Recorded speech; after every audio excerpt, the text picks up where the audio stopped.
지금부터 2021년 4월 18일 일안교회 주일 예배를 시작하도록 하겠습니다. 우리 다 함께 조용한 기도로 나아가시겠습니다.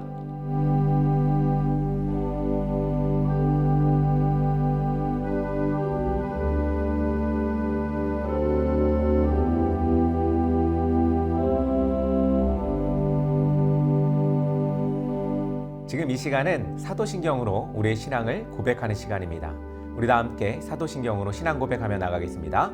전능하사 천지를 만드신 하나님 아버지를 내가 믿사오며 그 외아들 우리 주 예수 그리스도를 믿사오니 이는 성령으로 잉태하사 동정녀 마리아에게 낳으시고 본디오 빌라도에게 고난을 받으사 십자가에 못 박혀 죽으시고 장사한 지 사흘 만에 죽은 자 가운데서 다시 살아나시며 하늘에 오르사 전능하신 하나님 편에 앉아 계시다가 저리로서 산 자와 죽은 자를 심판하러 오시리라.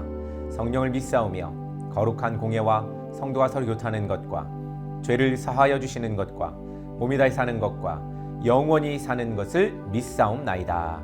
아멘. 지금 이 시간은 우리 세상의 언어로 하나님의 음성을 듣는 시간입니다. 하나님의 음성을 귀 기울여 들어보시길 바랍니다.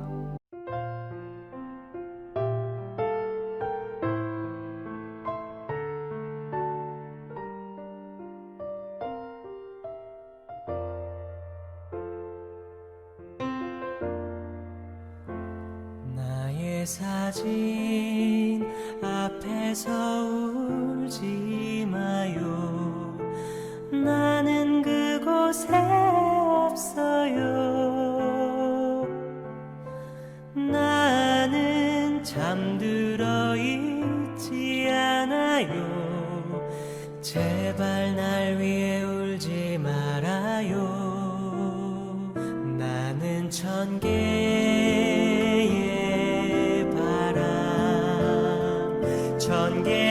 바람이 되었죠. 저 넓은 하늘 위를 자유롭게 날고 있죠.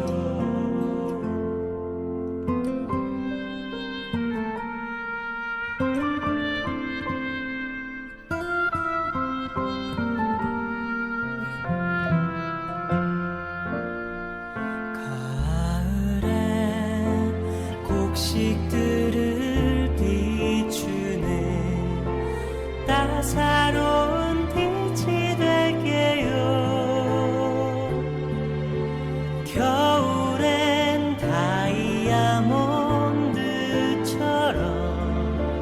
반짝이는 눈이 될게요. 아침엔 종달새 잠든 당신을 깨워줄게요. 밤에는 어둠 속에 별 되어 당신을 지켜줄게요.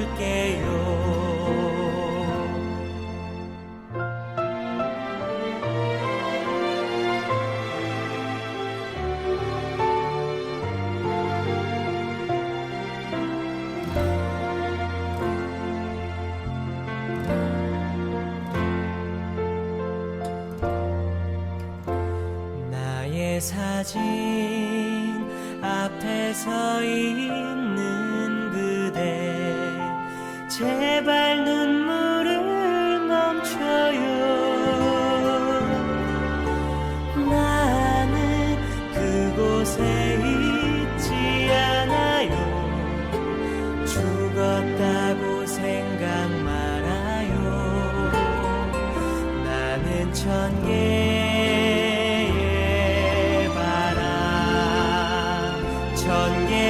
바람이 되었죠. 저 넓은 하늘 위를 자유롭게 날고 있죠. 나는 천개의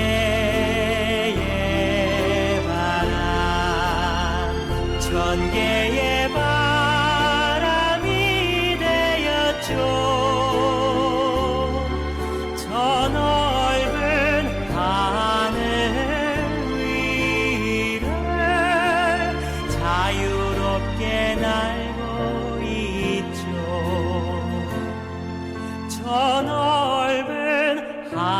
하늘 위를 자유롭게 날고 있죠.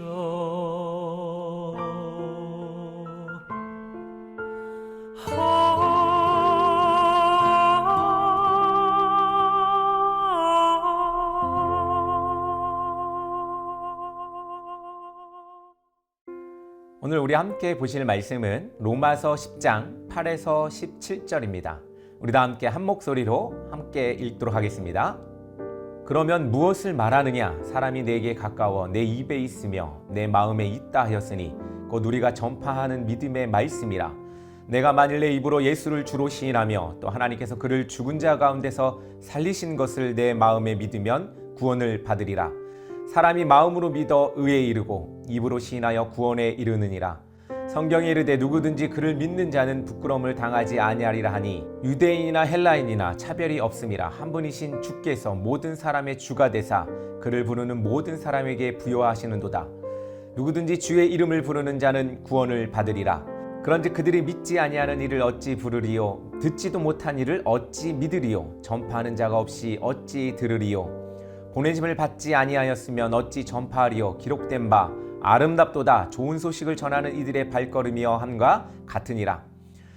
그러나 그들이 다 복음을 순종하지 아니하였도다. 이사야가 이르되 주여 우리가 전할 것을 누가 믿었나이까 하였으니 그러므로 믿음은 들음에서 나며 들음은 그리스도의 말씀으로 말미암았느니라. 아멘. 할렐루야, 반갑습니다. 여러분들 어떻게 한 주간 잘 지내셨나요? 이렇게 여러분들 온라인으로 예배 함께 참여할 수 있어서 너무나 또 감사하고 또 행복합니다. 여러분들도 오늘 말씀 들으면서 우리 힘내시고 또 이 봄날 따뜻함이 우리에게 다가오듯이 하나님의 말씀이 우리를 녹여 따뜻한 삶이 여러분들 삶 속에 있기를 간절히 소망합니다. 오늘은 제목이 뭔가요? 우리 상단에 써 있죠? 듣고 말하는 믿음이라는 제목으로 여러분들에게 말씀을 전하려고 합니다. 말씀 속에 답이 있고 말씀 속에 모든 길이 있습니다. 여러분 믿으십니까? 그렇습니다. 믿어야 합니다. 우리는 로마서를 통해서 계속해서 진정한 믿음이란 무엇인가에 대해서 계속 알아가고 있습니다. 로마서가 참으로 힘든 성경입니다. 저도 읽을 때마다 새롭게 다가옵니다. 왜일까요? 로마서는 많은 생각들을 할 수 있게 구성되었기 때문이 아닌가 생각해 봅니다. 아마도 바울이 철학에도 능통했기 때문에 말을 조금 꼬거나 또 함축하거나 비유하거나 은유하거나 여러 가지 이런 말에 대한 표현들이 다양하기 때문이 아닌가 이런 생각을 해봅니다. 그러므로 어찌 보면 로마서를 재밌게 읽을 수도 있고 또 심취해서 읽을 수도 있는 성경이라고 저는 생각이 됩니다. 오늘날 정말 많은 정보가 밀려오듯 넘쳐납니다. 인터넷을 보면 많은 정보가 있고 책도 넘쳐납니다. 이렇게 정보의 홍수 속에서 우리는 무엇이 제대로 된 정보인지 구별하는 것도 너무나 힘든 과제가 아닐 수 없습니다. 기독교에 대한 지식도 알려면 정말 쉽게 알 수 있는 시대가 되었죠. 특히 성경에 대한 지식은 말할 것도 없이 너무나 많은 자료들이 인터넷이나 또한 서점에 질비하게 있음을 우리는 보게 됩니다. 그러나 그만큼 잘못된 정보에 접할 수 있는 기회도 열려 있다는 것을 우리는 인지해야 합니다. 우리 많이 보는 포털 사이트 있죠. 다음이랑 내음이랑 여러분들의 많은 정보를 검색할 수 있을 겁니다. 특히 지식인이라고 해서 검색해 보면 말도 안 되는 정보가 있는 것을 보고 깜짝 놀라기도 하셨을 것입니다. 저는 그런 잘못된 정보 때문에 정말 많이 고생을 해봤습니다. 금전적인 손해도 보기도 하고 여러 가지 문제를 안게 되는 경우도 있었습니다. 무엇이 좋은 정보이고 잘못된 정보인지 또한 유익한지 또 유익하지 않은지 직접 손해를 보거나 경험하지 않고는 알 수 없는 시대가 되었습니다. 인터넷의 폐해는 여러분들도 잘 알고 있지만 사람의 머리를 둔하게 만들기도 합니다. 뭐든지 찾으면 나오기 때문에 굳이 많은 생각을 하지 않아도 되기 때문에 그렇습니다. 필요한 정보를 위해 많은 노력 없이 얻어지는 정보는 오래 기억되지 않기도 합니다. 이처럼 세상에는 가짜와 진짜가 무엇인지를 모를 지경이 되었죠. 모두가 다 혼합되어 있고 혼재되어 있는 것을 우리는 보게 됩니다. 이러한 시대에 있어서 가짜와 진짜를 구별하기 위해서는 많은 에너지를 소비하고 있습니다. 오죽하면 요즘 유튜버에 아주 뜨는 이런 제목들이 있어요. 가짜 사나이, 뭐 가짜 군인, 뭐 가짜 뭐뭐뭐 이렇게 여러 가지 이 제목이 달기도 하는데 그렇습니다. 그렇기 때문에 우리에게 기준이 될 만한 그 진짜가 무엇인가를 알 필요가 있습니다. 뿌리나 근간을 지키고 제대로 알 때 우리는 제대로 된 정보를 알 수가 있습니다. 우리에게 역사의 뿌리가 될 만한 것이 무엇이겠습니까? 그것은 바로 성경입니다. 또한 교회의 전통과 역사적인 일들이 우리의 뿌리가 될 수 있을 것입니다. 그러므로 우리가 추구해야 할 것은 오직 성경을 기준 삼아야겠죠. 성경을 알지 못하고 그 외적인 책이나 서적에 치우치는 것은 정말로 잘못된 접근이 아닐 수가 없습니다. 하나님을 알려면 무엇을 봐야 합니까? 하늘을 봅니까? 뭐 하늘을 봐도 답이 있을지 모르겠습니다만 성경을 보아야 합니다. 성경을 보지 않으면서 제3의 책을 보는 것은 어떻게 보면 잘못된 접근입니다. 제가 어떤 모임에 이 토론을 할 때 성경의 이야기를 말하면서 성경의 주제를 이야기하면서 세상적인 가치와 잣대만을 아는, 그래서 그것을 기준 삼아 논하지만 이 이야기는 어떻게 보면 깊이가 없는 이야기 혹은 본질을 떠나는 이야기인 것을 많이 보게 됩니다. 대부분 본질을 다루지 못하고 외적인 것에만 치우치다 보니까 딴소리만 하는 경우를 우리는 볼 때가 있습니다. 여러분들 세상 사람들이 또 기독교에 대해 이야기할 때 혹은 세상 사람들이 기독교에 대해 욕을 하거나 또 뭐 이렇게 말을 꺼낼 때 여러분 어떻습니까? 그 들으면 참 알지도 못하면서 떠든다 뭐 이렇게 생각될 때도 있습니다. 그러나 여러분들 그런 이야기를 하기에 있어서 우리는 뭐든지 알아야 그것을 비판하거나 그것에 대해 접근할 수가 있는 것이죠. 그러므로 우리는 하나님을 알기 위해서 나의 경험도 중요하지만 그거보다 더 중요한 성경에 기초해야 합니다. 많은 이단들이 나옵니다. 우리나라에도 뭐 이단 중에 자기가 예수라고 하는 사람이 200명이 넘는다 그래요. 뭐 요즘 더 있을 수도 있겠죠. 왜 이단들이 나오는 것일까? 그것은 성경에 기초하기보다는 자신의 경험이나 해석 방식에 의존하고 성경 외에 다른 것에 집중하기 때문에 그렇습니다. 성경을 성경으로 봐야 하는데 성경을 자신의 생각을 설명하기 위해서 사용하게 됩니다. 많은 이단들은 자기들의 생각을 성경에 맞추기 때문에 이단들이 나오는 것이 아닐까 이런 생각을 해봅니다. 그러므로 성경에서 말하고 있는 것에 우리의 생각을 맞춰야 합니다. 이것이 진리를 쫓는 자세입니다. 성경의 주제는 바로 누구입니까? 예수 그리스도입니다. 이것을 떠나서 사람이 중심이 되는 것은 잘못된 해석이죠. 모든 성경의 구약과 신약을 통달하고 또 그 가운데에 중심이 되는 그 인물이 바로 예수 그리스도입니다. 그 예수 그리스도 전후로 나뉘는 거죠. 이처럼 우리가 예수 그리스도에 집중해야 예수 그리스도를 잘 알아야 우리는 다른 지식을 갖지 않을 수가 있습니다. 신천지나 특히 구원파 등등 이상한 이단들은 바로 이 성경에 예수 그리스도가 중심이 있는 것이 아니라 외적인 사람이 중심이 되기 때문에 그렇습니다. 성경은 하나님의 일을 나타낸 것이고 하나님이 행하신 일과 행하실 일들을 예수 그리스도를 통해서 나타나셨다고 하신 말씀입니다. 그런데 사람이 중심이 되어서 자신이 구원받기 위해서 혹은 어떤 집단이 구원받기 위해서 기록된 것처럼 해석하는 경우가 많이 있습니다. 이런 잘못된 방법의 해석은 참 많은 문제를 야기시킵니다.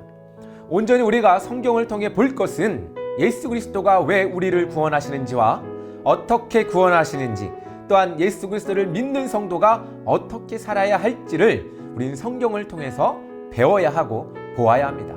즉 예수 그리스도의 구원 사역을 우리는 중심으로 보아야 합니다. 이것을 알아가는 것이 바로 하나님에 대한 올바른 이해입니다. 만약 그렇지 못하다면 다 무지한 것입니다. 잘 알지 못하는 것이죠. 모른다는 것입니다. 아무것도 아니라는 것입니다. 오직 하나님의 백성은 예수를 그리스도로 시인하고 믿음으로 하나님의 의에 이르고 구원을 받는 것입니다. 오늘 본문에 이스라엘 사람들은 믿음이 먼저가 아니라 행위가 우선되기 때문에 그들은 하나님을 잘 알지 못했습니다. 또 하나님에 대한 오해를 가지기 시작했습니다. 그래서 행위로 구원에 이른다고 했습니다. 이는 하나님에 대한 진정 알지 못하고 믿었기 때문에, 믿음이 없기 때문에 또한 그들의 노력으로 모든 것을 이루려고 했습니다. 결국 이스라엘 사람들은 하나님에 대한 믿음도 없었고 아는 지식도 없게 된 것입니다. 앞에서 말했듯이 무지하다는 거죠. 하나님은 분명 그들에게 나타나셨고 살아계시고 전능하시고 거룩하신 하나님을 보여주셨습니다. 특히 이스라엘 역사 가운데 계속해서 하나님의 그 거룩하시고 전능하신 놀라운 일들이 계속해서 일어났음에도 불구하고 그들은 하나님을 알지 못했습니다. 그렇습니다. 이스라엘 사람들에게 계속해서 하나님은 나타냈지만, 그리고 그들이 또 돌아오는 것 같았지만 이스라엘 사람들은 그때뿐이었습니다. 다시금 행위로 모든 것을 얻으려고 했습니다. 하나님이 원하시는 것은 바로 믿음이 우선되는 것입니다. 하나님의 존재와 그 전능하시고 거룩하시며 위대하시며 만왕의 왕이라는 사실과 이 세상을 창조하신 분이라는 사실을 믿는 것입니다. 이 믿음이 전제될 때 우리의 행위는 그 가치를 인정받을 수 있는 것입니다. 쉽게 말해서 우리가 하는 행동이 의미가 있게 되고 그 의미를 갖게 된다는 것입니다. 어떤 것이 전제될 때요? 믿음이 전제될 때. 흔히들 말하는 아무리 착한 일을 많이 해도 구원받을 수 없다는 말, 이 말의 근거가 바로 여기에 있습니다. 그러므로 우리는 제대로 된 알을 통해 제대로 된 믿음이 필요합니다. 그러기 위해서 첫 번째, 제대로 된 것을 들어야 합니다. 요즘 이 스마트폰 어플을 보면 이단들이 올리는 성경부터 여러 가지 설교 어플까지 많이 있습니다. 성경을 받을 때, 말씀을 들을 때도 잘 된 것을 들어야 하고 받아야 합니다. 저도 이 설교 자료를 찾다 보면 신천지나 또 이단들이 만들어 놓은 것들이 너무나 많이 있음을 보고 아주 놀랄 때가 많이 있습니다. 그들이 아마 그 전략인 것 같아요. 모든 이 컨텐츠를 장악하려고 하는 그런 느낌이 들기도 합니다. 특히 설교 동영상 등등을 찾다 보면 대놓고 신천지를 찬양하는 영상들이 나옵니다. 그들이 원하는 것은 혹시나 사람들이 자신들이 올려놓은 영상을 보고 자기네 신자가 되길 바라는 마음에 올려놓았을 것입니다. 아니면 혹은 뭐 여러 가지 이유가 있이 그들이 올려놨겠죠. 어찌 보면 교회에서 인터넷에 설교 올려놓고 뭐 하는 것과 비슷하지 않을까, 또 이런 생각도 해봅니다. 뭐 요즘에는 또 이 코로나 시대 이후에 여러 가지 또 영상이 올라오기 때문에 또 더 헷갈리는 시대가 됐어요. 누가 진짜인지 누가 가짜인지. 여러분들은 진짜를 보고 계신 겁니다. 또한 책들도 그런 책들이 너무나 많이 있습니다. 저는 그래서 항상 책을 살필 때 출판사나 지은이 등등 모든 것을 검토하고 사기도 합니다. 의도적으로 정보를 알기 위해서 뭐 사는 거 빼고는 정식으로 기독교에 속한 출판사의 것을 삽니다. 이런 말이 있죠. 세상에 제일 무서운 사람은 딱 한 권의 책을 읽은 사람이다. 무슨 말입니까? 사람의 무지함을 말하기도 하지만 책의 영향력이라는 것이 얼마나 큰 것인지를 말하고 있습니다. 정보의 영향력, 그 정보를 하나만 알면 한 가지만 생각한다는 거예요. 그러나 저는 여러분들에게 권면하기를 신학적으로나 신앙적으로 정립되지 않은 상태에서 이단들의 책들을 읽지 마시길 바랍니다. 그러니까 출판사 이런 거 잘 봐야 합니다. 출판사도 뭐 잘못해서 나오는 경우도 간혹 있긴 한데, 여러분들 잘 구별하시는 지혜를 달라고 기도하십시오. 또 그렇게 또 여러분들이 뭐 고르는 것 중에 유명한 책을 차라리 읽는 것이 더 나을 것입니다. 이단들은 많은 간고지와 선전지로 하나님을 잘 믿고 있는 우리를 현혹하기도 합니다. 우리나라처럼 종교적인 이 자유를 누리는 나라는 세계에 그렇게 많지 않은 것 같아요. 어떤 종교도 그다지 판단되지 않고 받아들이는 이 시대에 우리는 살고 있습니다. 과거에는 간단했죠. 뭐 기독교나 무속 종교 혹은 불교 뭐 이렇게 딱딱 정해진 종교가 있었는데 요즘은 어떻습니까? 정말 다양한 종교가 있죠. 나신도 있고 너신도 있고 우리신도 있고 뭐 여러 가지 신이 있습니다. 정리하자면 우리는 사탄의 노략에 많이 노출되어 있습니다. 사탄이 제일 쉽게 공격하는 것이 바로 듣는 것이고 또 보는 것입니다. 첫 번째 사람 아담과 하와의 처음 죄를 짓는 그때에도 사탄은 어떻게 합니까? 이상한 정보를 줍니다. 이상한 말을 전합니다. 틀린 말을 전하는 것이죠. 사탄은 사람들에게 묻습니다. 사람이 정령 죽는다고 했느냐? 이렇게 묻지요. 다른 말로 말하면 하와야, 너가 듣는 그 말이 진짜냐? 라고 하는 것입니다. 하나님은 그들에게 선한 방법에 대해 말했습니다. 그들은 그것을 들었지만 잘못된 정보를 듣게 되었고 범죄를 저지르게 된 것입니다. 다시 말해서 잘못 들음으로, 잘못 말함으로 그들은 죄를 짓게 되었다는 것입니다. 이렇게 혼란스러운 세상에서 여러 이상한 소리들이 많이 있습니다. 이러한 시대에 우리는 더욱 귀를 기울여야 합니다. 하나님 말씀이 분명히 무엇인지 귀 기울여 들어야 합니다. 시끄러운 가운데 집중하지 않고 들으면 잘못 들립니다. 저희 집에 예전에 아주 유명한 대장간이었습니다. 새 가는 소리, 새 때리는 소리를 듣고 살아서인지 저는 이 시끄러운 소리에 익숙해져서 집중력이 많이 떨어지긴 합니다. 그리고 목소리도 커졌습니다. 제 목소리 좀 크지요? 정확하게 의사소통을 하기 위해서는 소리를 질러야 했기 때문에 제 목소리가 커졌습니다. 그래서 제 목소리가 아주 이렇게 큰 것이 아닌가 저는 추측합니다.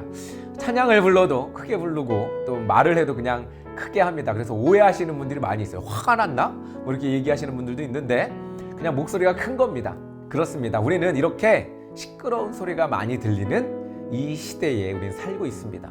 정말 시끄럽죠. 여러 가지 소리, 뭐 알고 싶지도 않은 정보에 우리는 노출되어 있기도 하고, 이럴수록 우리는 집중해서 들어야 합니다. 그러기 위해서 교회의 설교와 교회 안에서의 성경 공부, 또한 성경을 우리는 많이 읽음으로 우리는 하나님의 소리를 들어야 합니다. 성경 공부 이상한 데서 하라는 얘기가 아니라 여러분들이 속한 그 교회, 또 이렇게 여러분들과 함께 말씀 나누는 이 시간들을 통해서 여러분들 집중하셔야 합니다. 다른 곳에서도 아닙니다. 다른 방법으로도 아닙니다. 여러분들이 섬기는 교회와 지도자들에게 들어야 할 것입니다. 이것이 교회의 전통이요 역사입니다. 그렇게 할 때 우리는 믿음의 한 발자국 가까이 가게 됩니다.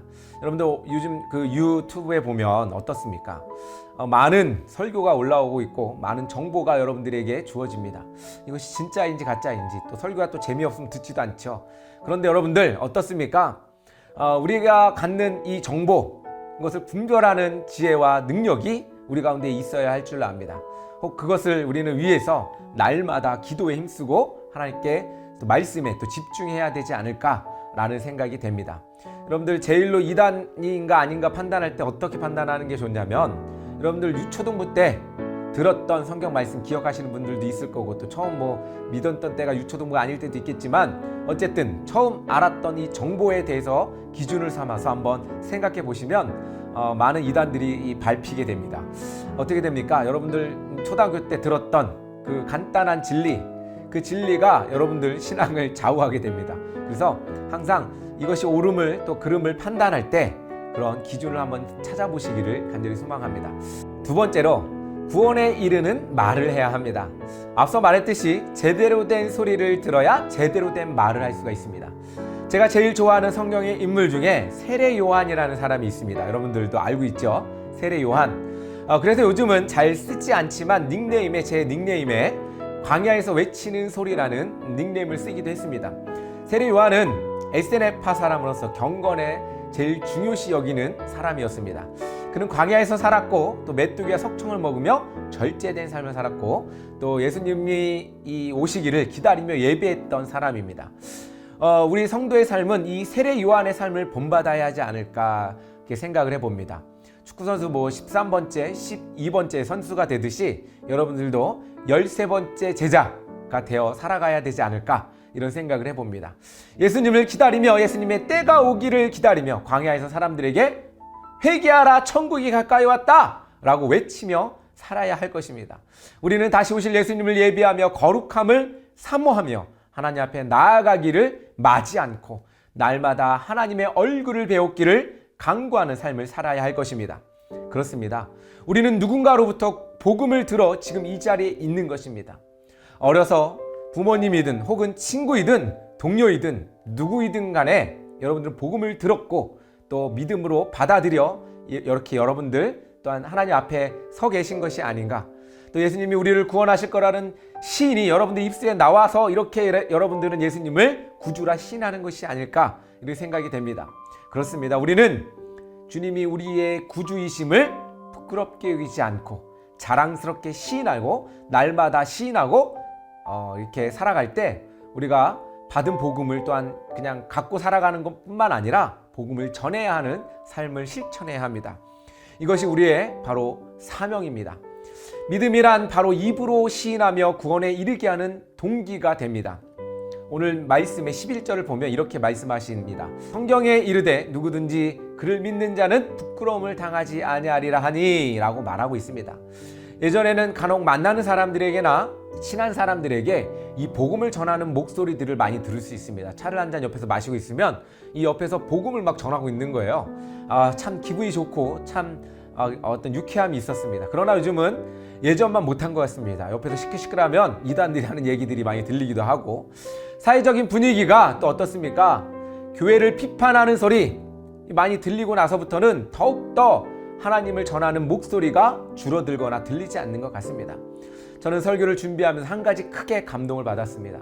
만약 교회가 이 땅에 없어지고 목사가 설 자리가 없을지라도, 또 모두가 하나님을 부정한다 할지라도 난 예수를 나의 구주로 믿고 하나님의 사람으로 살길 바란다라는 신앙 고백을 저 스스로에게 하게 되었습니다. 우리 믿음의 사람들은 이러한 마음이 있어야 할 줄 압니다. 국가와 민족이 하나님을 거부할 때 우리는 어떻게 해야 할까요? 우리는 끝까지 나의 구주가 예수이고 나를 지으신 이가 하나님이며 나에게 하나님 외에 더 귀한 것이 없음을 고백하는 그런 믿음이 여러분들에게 남아야 있어야 하지 않을까? 그것이 바로 우리의 믿음을 지켜나가고 하나님과의 의리를 지켜나가는 것이 아닐까? 이렇게 생각을 해봅니다. 그러므로 우리의 믿음은 마음과 입으로 그것을 시인하고 고백할 때 주어지는 것입니다. 여러분들, 예수님을 믿습니다. 예수가 나의 구주이십니다. 그것을 매일매일 한번 묵상하며 한번 시인해 보시길 바랍니다. 그래야 우리 믿음이 지켜집니다. 그뿐 아니라 모든 것을 우리는 전해야 합니다. 이것은 믿는 자에게 필수 조건입니다. 믿음을 더 강하게 하려면 전해야 합니다. 여러분, 오늘 이 시간 여러분들 각오하시고 예수를 전해야 합니다. 그것이 믿음의 성장이요, 믿음이 변하지 않고 또한 확고한 믿음을 가질 수 있는 방법이기도 합니다. 믿음의 증거를 보여야 합니다. 그것은 바로 입으로 전하는 것입니다. 제가 우리 미션 트립 이런 것들을 많이 하죠. 그럴 때 가면 뭐 합니까? 복음 전하는 일들을 하죠. 평소에는 단기 설교 준비하면서 많이들 공부도 하고 하겠지만, 그 전에는 어떻습니까? 우리가 성경도 잘 안 보고 복음도 잘 전하지 않았다가 그런데 나가기만 하면 복음을 전하기도 합니다. 그럴 때 어떻습니까? 여러분들 마음에 더 믿음이 더욱 생기지 않습니까? 또한 전도를 나가서 예수님을 전하야 어떤 믿음이 우리 가운데 성장하게 됩니다. 그것이 바로 우리가 믿음을 지키는 방법이고, 그것이 또 나 스스로에게도 좋은 또 일이 될 것입니다. 그러면 여러분들 누구를 만나든지 예수 한번 믿어보세요. 여러분들 그러면 행복할 겁니다 라고 이렇게 전하는 여러분들 얘기를 간절히 소망합니다. 예수님이 이 땅에 오시고 그 후 지금까지 우리가 그 소식을 들을 수 있는 것은 이 믿음의 필수 조건이 항상 함께 있기 때문입니다. 이것이 바로 하나님의 방법입니다. 구원은 유대인이나 예수님 당시의 사람들에게만 있는 것이 아닙니다. 하나님의 계획은 우리와 우리의 자손까지 계속해서 그 계획을 이루시기를 원하십니다. 과거에서부터 지금까지 하나님의 계획이 또한 미래까지도 이어진다는 것입니다. 즉, 우리를 통해 하나님의 계획은 계속되어야 합니다. 이것이 하나님이 우리를 구원하기 위한 방편이고, 이것이 믿음이 확증될 수 있게 하는 이유가 되기 때문에 그렇습니다. 요즘은 목회를 하나의 직업군으로 보는 경우가 많이 있습니다. 어떤 부분은 그렇지만 또 어떤 부분은 조금 틀린 말이 아닐까라는 생각도 해봅니다. 목회는 직업이기도 하지만 또 그렇지 않을 수도 있습니다. 바로 목회는 사명입니다. 이 사명은 목회자들에게만 있는 것이 아닙니다. 이것은 어떻게 보면 그리스도인들에게 있는 사명인 것입니다. 많은 사람들이 목사나 교회 직책을 맡은 사람들이 전도를 한다고 생각하는 경우가 있습니다. 그러나 우리 모두가 바로 전도를 하며 하나님 복음을 전하는 사역자들입니다. 우리 모두가 하나님의 입장에서는 같이 보냄을 받은 자들입니다. 목사나 전도사나 혹은 권사나 장로나 집사나 다 모두가 하나님이 보낸 자들이고 하나님이 사랑하는 자녀들입니다. 교회의 부흥은 목회자가 일으키는 것이 아닙니다. 물론 목사가 잘해서 일으키는 경우도 있겠지만 그렇지 않다는 거예요. 하나님과 함께 하시는 성도들이 만들어가는 것이고, 뿐만 아니라 교회도 목사가 만드는 것이 아닙니다. 여러분, 전도나 복음을 전하는 일에 있어 보냄을 받은 자들은 저와 또한 여러분들입니다. 복음을 전하는 전도자들입니다. 이것이 바로 믿음입니다. 아무리 믿는다고 할지라도 복음의 전함이 없이는 믿음이 아닙니다. 누구든지 주의 이름을 부르는 자들을 구원을 받으리라. 그렇습니다. 주의 이름을 불러야 합니다. 항상 불러야 합니다. 이 불러야 한다는 건 뭐예요? 외쳐야 한다는 얘기예요. 그냥 믿습니다, 믿습니다라고 고백하는 그 부르는 것이 아니에요. 주의 이름을 부르는 자들, 즉 복음을 전하는 자들, 광야에서 외치는 자들, 듣는 자와 말하는 자가 모두 다 그 이름을 부를 때 바로 구원이 이르게 됩니다. 듣는 자는 들어서, 말하는 자는 말함으로 복음을 접하고 행하게 되는 것입니다. 이것이 바로 땅끝까지 내 증인이 되라 라는 예수님의 지상명령이자 우리 믿음의 확증이 될 것입니다. 여러분들의 그 주변에 아직 믿지 않는 사람들이 있다면 함께 그들과 예배하는 여러분들 되기를 간절히 소망합니다. 우리 함께 기도하시겠습니다. 하나님 아버지, 감사합니다. 복음은 들음에서 나고 또한 전함으로 확증되는 줄 압니다. 아버지 하나님, 우리의 믿음이 계속해서 유지되고 또 그 믿음이 성장해 가기 위해서는 복음을 전하는 것에 있다고 오늘 말씀을 통해서 보았습니다. 아버지 하나님, 우리가 고여있지 않게 하여 주시고 우리가 흐르게 하여 주셔서 나만 구원받는 것이 아니라 내 주변, 내 가족, 우리 모두가 함께 구원받을 수 있도록 우리가 최선을 다하여 전도자의 사명을 감당하는 우리 되게 하여 주시옵소서.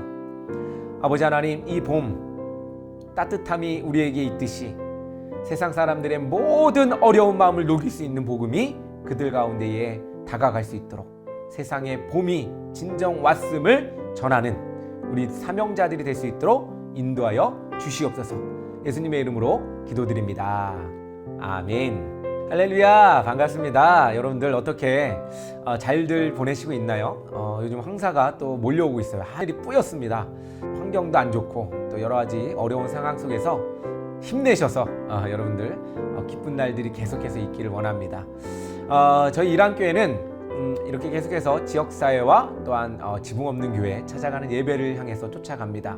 또한 온라인으로 이렇게 또 하나의 또 우리 이슈가 생겼는데 이렇게 온라인으로 예배 드릴 수 있어서 너무나 또 행복하다는 생각을 해봅니다. 찾아가는 교회, 여러분 찾아 들어야 되는 교회, 이런 교회가 되었습니다. 여러분도 함께 동참해 주시고 동행해 주시면 더욱더 힘이 날 것 같습니다. 우리 계속해서 온라인 예배로 나아갈 때 여러분들 말씀 듣고 은혜 받기를 원합니다. 이렇게 간단하게 예배를 드리지만 하나님이 이 가운데 있음을 여러분 잊지 마시고 날마다 기도에 힘쓰며 설교 듣기에 또 말씀 듣기에 말씀 읽기에 열심히 하는 여러분 되기를 바랍니다. 환절기 여러분들 감기 조심하시고 또 건강하셔서 다음 주에 또 기쁜 마음으로 뵙겠습니다. 우리 다 함께 찬양으로 오늘 예배를 마치도록 하겠습니다. 감사합니다.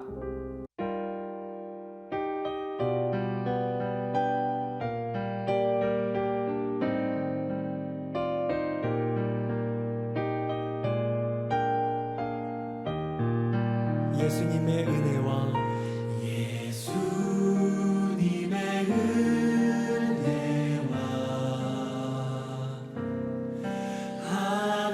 하나님의 사랑과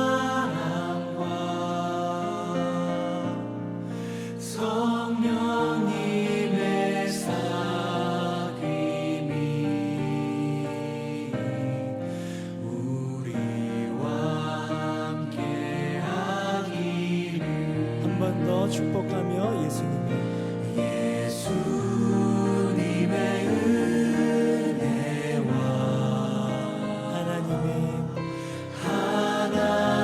하나님의 사랑과 성령님의 사귐이 우리와 함께하기. 마지막으로 목소리 높여 예수님의 은혜와 하나님의 사랑과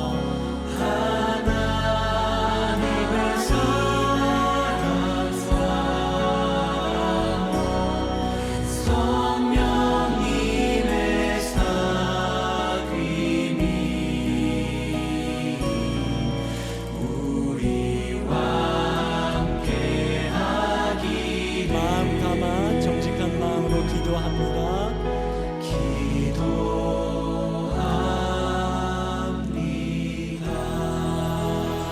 우리 서로를 향해서 격려하시고 박수하시고